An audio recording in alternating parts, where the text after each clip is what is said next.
সুপ্রিয় শিক্ষার্থীবৃন্দ, আজকে দেখব হচ্ছে সসীম ধারার মানে 13 অধ্যায়ের 13.1 সমান্তর ধারার কিছু এমসিকিউ আছে বইয়ে, ওগুলা একটু আলোচনা করব বিস্তারিত।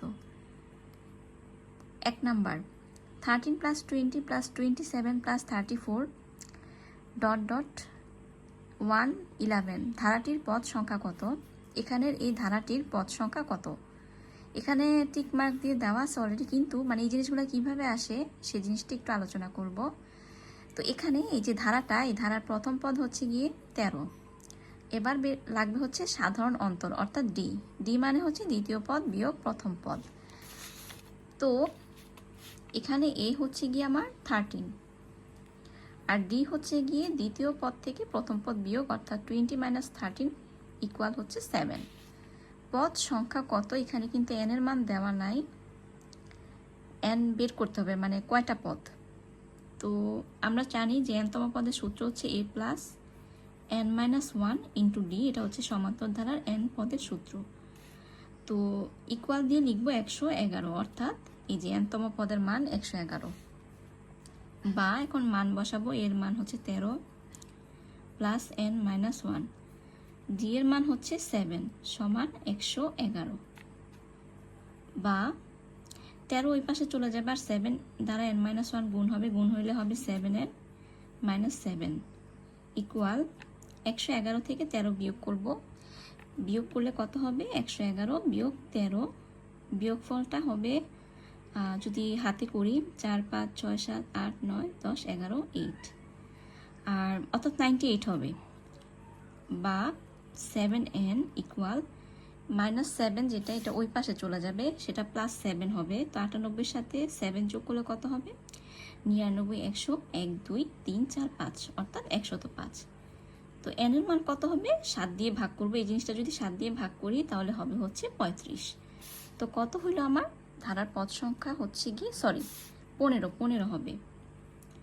15 হবে। তো ধারার পদ সংখ্যা হবে কত? 15 বা 15। এবার দেখব হচ্ছে 2 নাম্বার।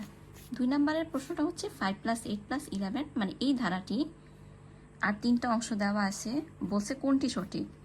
তো এটা সসীম ধারা কিনা, এটা সসীম ধারা হবে কিনা কিভাবে বুঝবো? সসীম ধারা মানে হচ্ছে কোনো ধারার পদ সংখ্যা যদি সুনির্দিষ্ট হয় তাহলে সেই ধারাটাকে সসীম ধারা বলা হয়।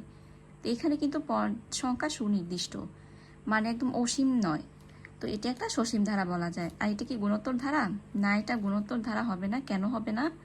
খেয়াল করলেই দেখা যাবে যে এখানে অন্তর মানে যেমন 5 এবং 8 তাদের পার্থক্য 3, 8 11 পার্থক্য 3, 11 14 তাদের পার্থক্য 3। প্রত্যেক ক্ষেত্রে পার্থক্য মানে অন্তর সমান, অর্থাৎ এটি একটি সমান্তর ধারা। তো যেহেতু এটি সমান্তর ধারা, এটি গুণোত্তর ধারা হওয়ার প্রশ্নই আসে না। এবার বলছে এর 19তম পদ হচ্ছে 59। এটা সঠিক কিনা আমরা একটু যাচাই করব। তো আমরা জানি n-তম পদের সূত্র হচ্ছে a + n - 1 × d। এখানে এর মান কত? এর মান হচ্ছে 5। n 19তম পদ, অর্থাৎ n এর মান হচ্ছে 19 বিয়োগ 1। এবার বসাবো d এর মান। এর থেকে 5 গেলে কত হবে? 3। 5 + 19 থেকে 1 গেলে হবে 18 গুণ 3। 3 18 কত? 3 18 হচ্ছে 54। 54 আর 5 যোগ করলে হয় 59।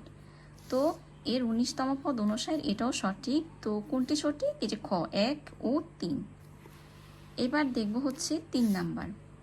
নিচের তথ্যের ভিত্তিতে বলছে যে 3 এবং 4 নং প্রশ্নের উত্তর দাও। এখানে একটা ধারা দেওয়া আছে যে 7 + 13 + 19 + 25 একটি ধারা। ধারাটির 15তম পদ কোনটি? ধারাটির 15তম পদ কোনটি? তো এখানে ধারার প্রথম পদ হচ্ছে a = 7 আর d = হচ্ছে দ্বিতীয় পদ বিয়োগ প্রথম পদ, মানে 13 থেকে 7 বিয়োগ করলে যত হয় মানে 6 হচ্ছে d। তো n-তম পদের সূত্র হচ্ছে a + n - 1 × d।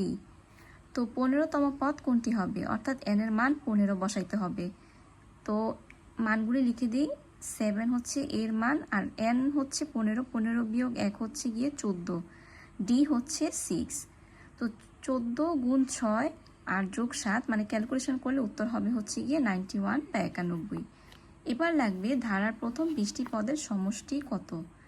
তো সমষ্টির সূত্র কত? সমষ্টির সূত্র হচ্ছে Sn equal n/2 twice a plus n-1 into D.